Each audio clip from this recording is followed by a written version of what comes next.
You've read the guidebooks, you've seen the glossy photograph, you've heard the stories, seen the posts online. Everyone talks about it like it's paradise. And then you arrive, and somehow it's a little different to how you imagined it. The air feels different. The light isn't quite as bright as the pics have made out, and the colors are in fact not popping. You can't read the signs. People speak in ways you don't understand, even though you can catch a few words, but nothing quite fits, certainly as you thought it would. But it's fine. You're not a tourist. You have arrived in a new country for good. You are an immigrant, and your journey has just begun. And this is the experience I want to talk about today, the journey of the immigrant, but one more focused on a more esoteric teaching, namely the dynamic of the transformation of being.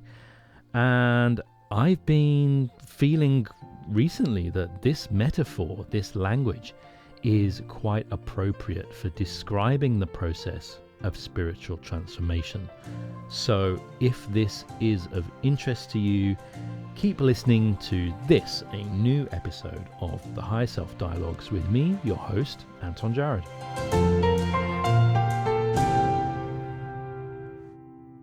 When people speak of spiritual transformation, there is often a flicker of romance and idealism in the voice, in the approach. The spiritual awakening, the mystical experience can be likened to a sudden sunrise, a burst of clarity that rewrites everything. But the truth is far less cinematic. Whilst it does sometimes consist of such experiences, I would say, at least in my experience, it's more like the process and journey of immigration. It's not just about taking a flight, the so-called spiritual journey, but about leaving behind a whole landscape and terrain of self and landing in a place where none of the old rules quite apply. Let's take what might be called the typical journey of an immigrant. Perhaps in this example, a somewhat idealized journey, given that in many countries right now, the immigrant journey is characterized by a lot of hostility, which we cannot say applies to the journey of spiritual transformation.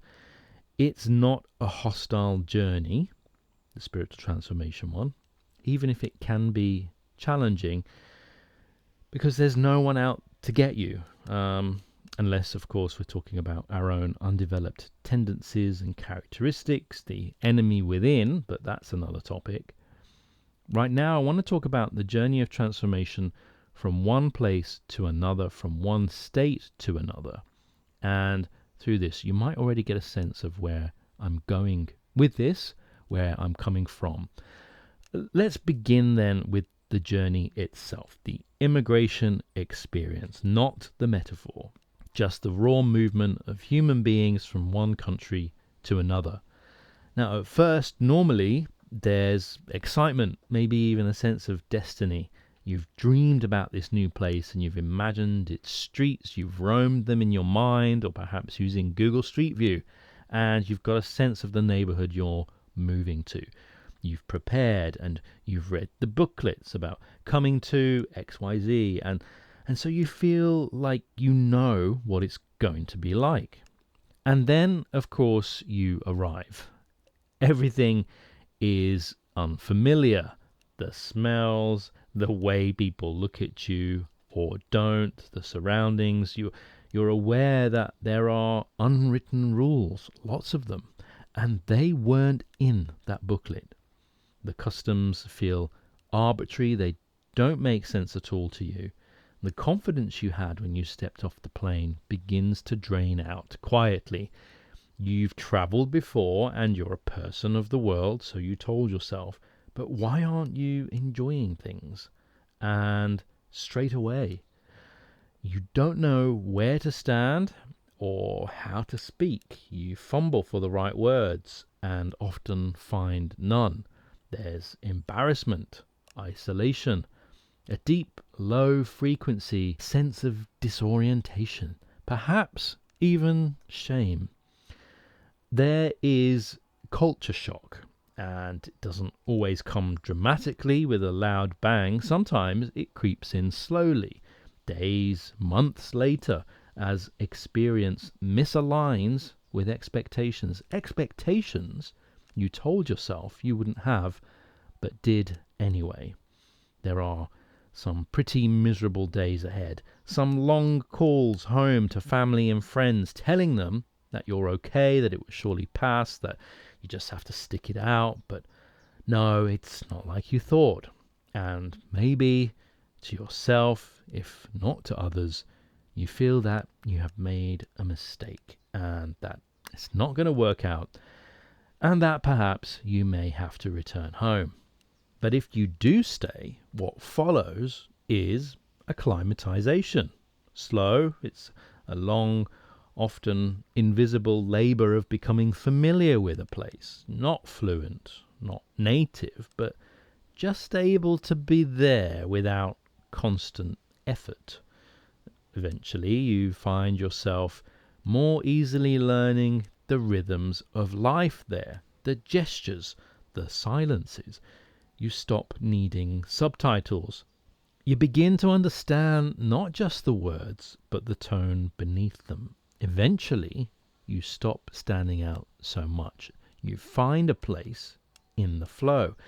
You're not just surviving now, you are participating, and you are now a part of the multicolored fabric that made this country or city attractive in the first place.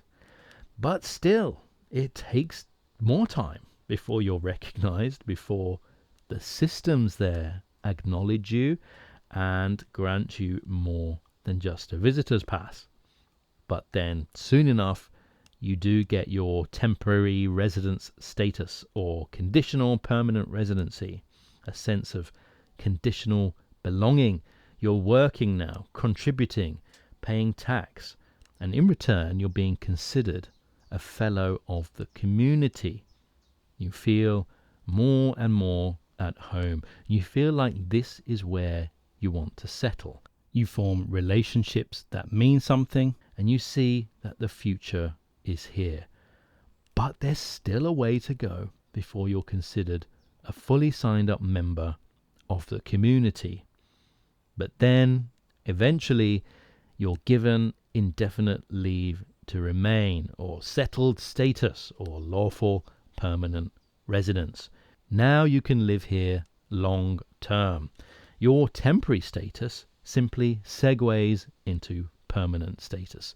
You've become a naturalized member of the society. You can come and go. You can don your new identity or your old as you see fit. And as a new calling to a new country beckons, you are free to start exploring again, seeing what it is like in yet another country, checking out the sights from afar, reading up on what others say about this new country you've never even visited yet. And this is the start of a new journey. With all of that, let's now turn from this experience, one that in fact would be familiar to many, I think, to the metaphor that it affords, the symbol that it provides for the journey of transformation. As I mentioned, I've been thinking that the journey of transformation of being and the journey of integration of higher self is very much like the journey of the immigrant. The integration of and with higher self is one that's characterized by a change of consciousness, which is like a change of country. It's like going to a completely different land. But you've read the books, you hear the words spoken about it, words like higher self, transformation, awakening, and you get a certain understanding, even after a time, from your own higher self about what it is like to be there. But then when you arrive at connection, it's still foreign, sometimes jarringly so. The environment is different. Ways of thinking and being that you are used to no longer work, and you just can't think your way through things in the way that you did before. It just doesn't work. And what was familiar language is now unfamiliar, and you don't understand what your higher self is saying or teaching you. It feels like you are doing everything wrong, when just a short time ago, all the signs were that you were heading to paradise. You stumble, you fall, you get confused. Guidance doesn't come as expected. What was so clear before feels like fog now. Something else is being demanded of you, but you don't know what. Acclimatisation begins, but slowly. There are moments of connection which feel familiar, but also different to before. There are glimpses and feelings of alignment, but they come and they go. Eventually, though, with time and persistence, you start to live more and more from that space. It's not full integration, not yet, but it's temporary residence. There's a sense of belonging now, even though there's still much you don't know. And you decide to stay as you get a little bit more comfortable in this new land. There is a settling into a new way of being, a new relation with the self and the world, and the days of culture shock recede. But this is not the true transformation. The true transformation doesn't come until much later, like with the immigration status. It's only when you've been feeling settled for a long time that it comes.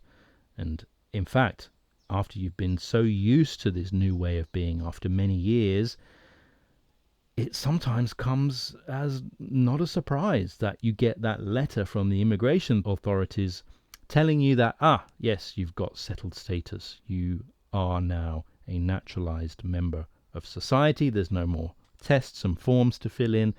You are at home in what was once upon a time a foreign land.